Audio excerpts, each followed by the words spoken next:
2020 has been a crazy year for this entire world.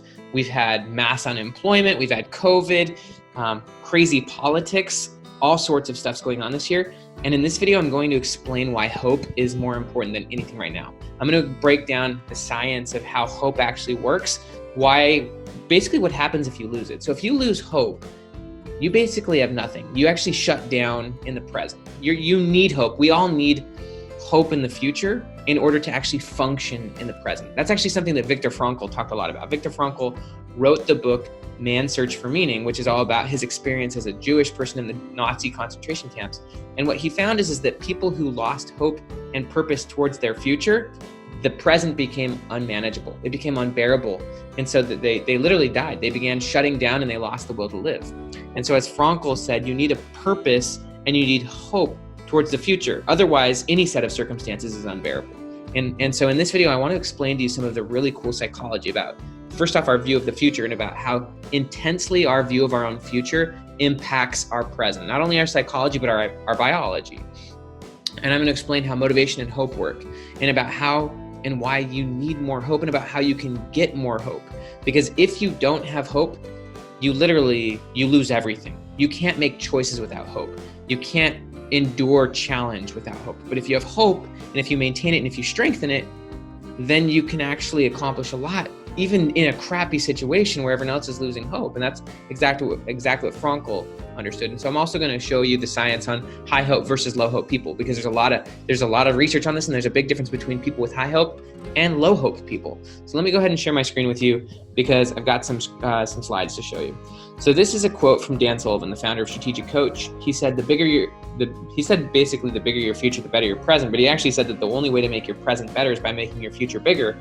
And the reason I share this with you is because there's a lot of science behind this in psychology. So in psychology, the concept is called prospection. Prospection is the idea that as human beings, we are conscious because we can imagine multiple different future scenarios, and then we can actually make decisions in the present based on the future we want.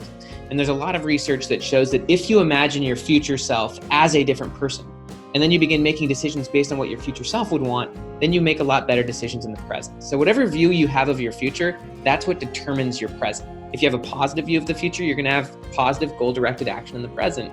If you don't have a positive view of the future, you're going to be apathetic. You're going to be stressed, fearful. Your body is going to literally shut down. So here's actually how motivation works in a very basic form. This comes from the theory called Expectancy Theory. And what Expectancy Theory shows is that motivation is basically three things. First off, you have to have a compelling goal. In all human behavior, we need a goal.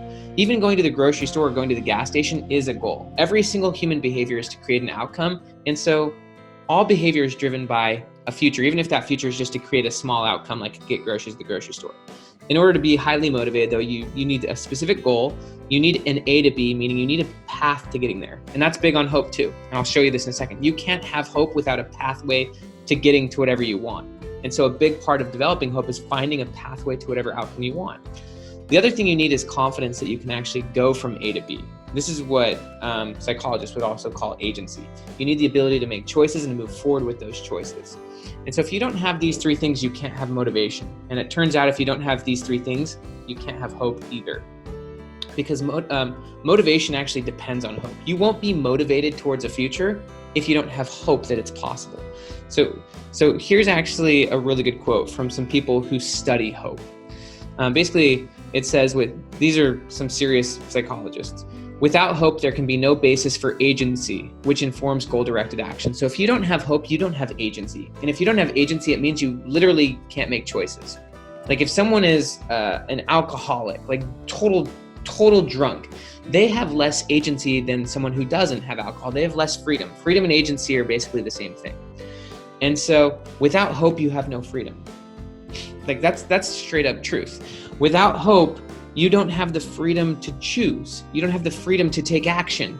And so if you don't have agency, you're not going to take any goal-directed action because you don't believe it's possible anyways. So you need hope that the future you want or the outcome you want is possible. Otherwise, you have no agency.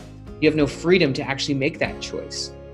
So this is what Angela Duckworth wrote. Angela Duckworth is the psychologist who's been studying grit for over a decade. And she says that grit depends on a different kind of hope. It rests on the expectation that our own efforts can improve our future. I have a feeling tomorrow will be better is different from I resolve to make tomorrow better. So in order to have grit, in order to actually, endure challenges and hardships and hard things, you have to have hope. And the more hope you have, the more gritty you can be, the more you can push through. And so you need hope. And by the way, hope is different from optimism. Optimism is the general sense that the future will be better. And optimism is incredibly important. Marty Seligman, who's the founder of positive psychology, he's the godfather of the whole positive psychology movement. He wrote a book called Learned Optimism. And basically what he found is that optimism is kind of the key to becoming successful. Salespeople who are optimistic, they can endure a lot of rejection. And over time, they sell so much more than people who are pessimists. So optimism is powerful, but hope is actually a lot more powerful than optimism, which is actually why Marty Seligman just titled his 2018 biography, The Hope Circuit, because hope is really the key. And again, your view of your future determines your experience in the present. And hope from a psychology standpoint, as I'll show you, it's the idea that you have the will and the way. You've got the agency, which is like the belief and also the freedom to choose and to take action and the capability to do it, or at least the willingness to do it. But also you have the way, which means you have the path. And that's how you become super gritty, is that you continually hone and strengthen your hope, which is that willingness to keep going and also developing better pathways or strategies to getting what you want. That's what allows you to be gritty and to push through hard things. And if you lose hope, which by the way, the mainstream media is going to tell you shouldn't have hope. And I'm going to show you in a second again the difference between high hope and low hope people. But people who have low hope, they consume information that gives them reason to not believe things are possible. Mainstream media being one, social media being one, friends who just, who support you not moving towards your dreams.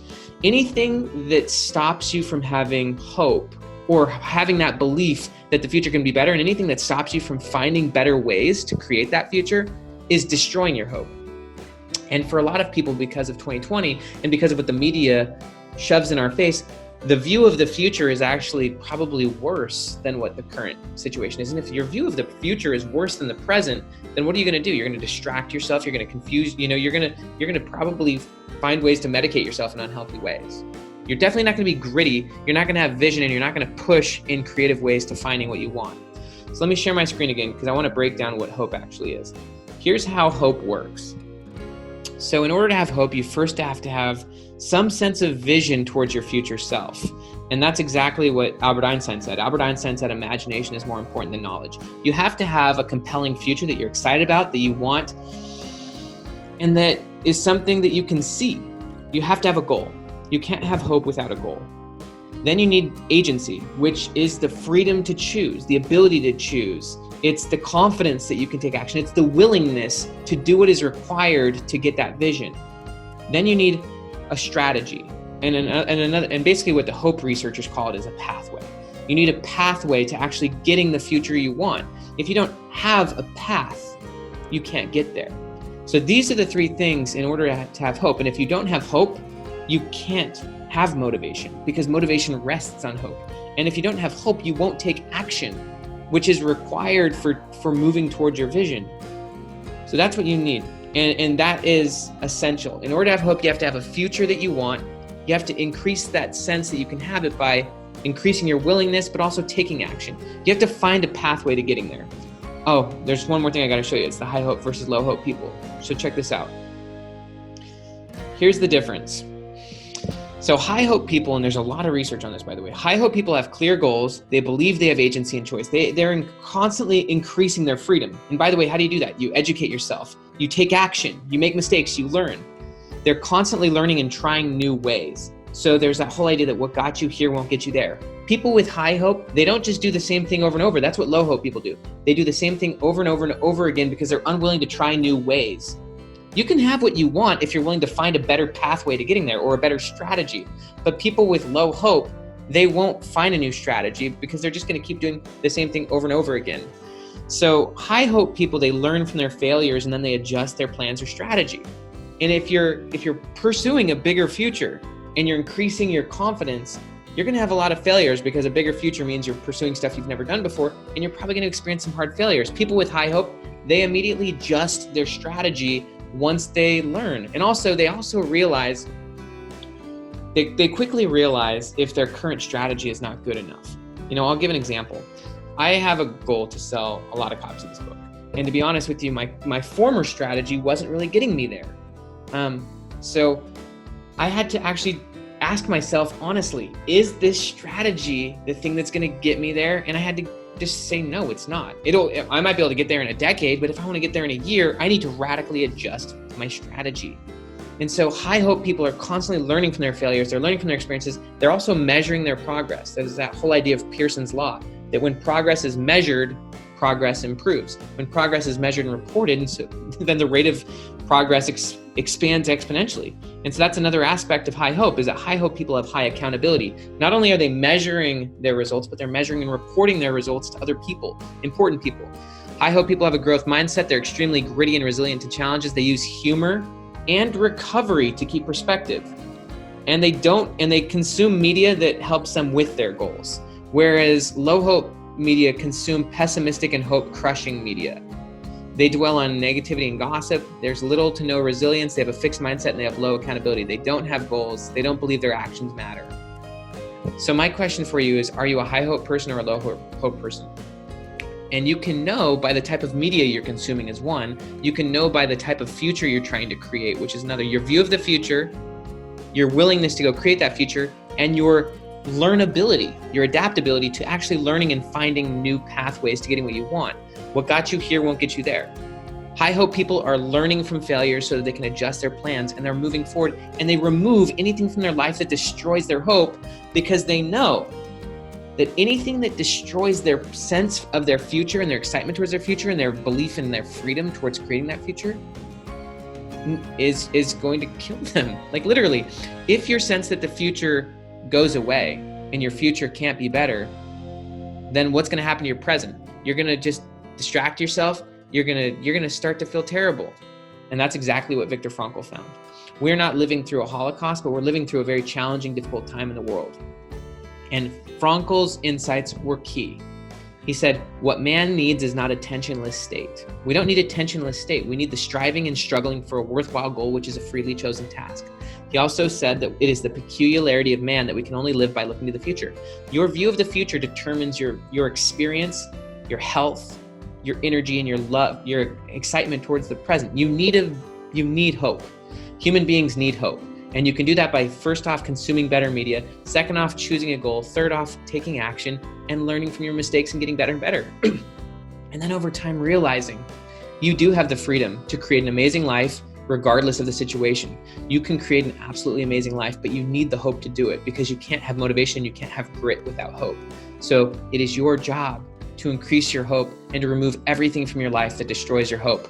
I'm Dr. Benjamin Hardy. Click the subscribe button. Thank you so much for being on this channel. And 2020 and beyond can be absolutely amazing, but we got to have that hope.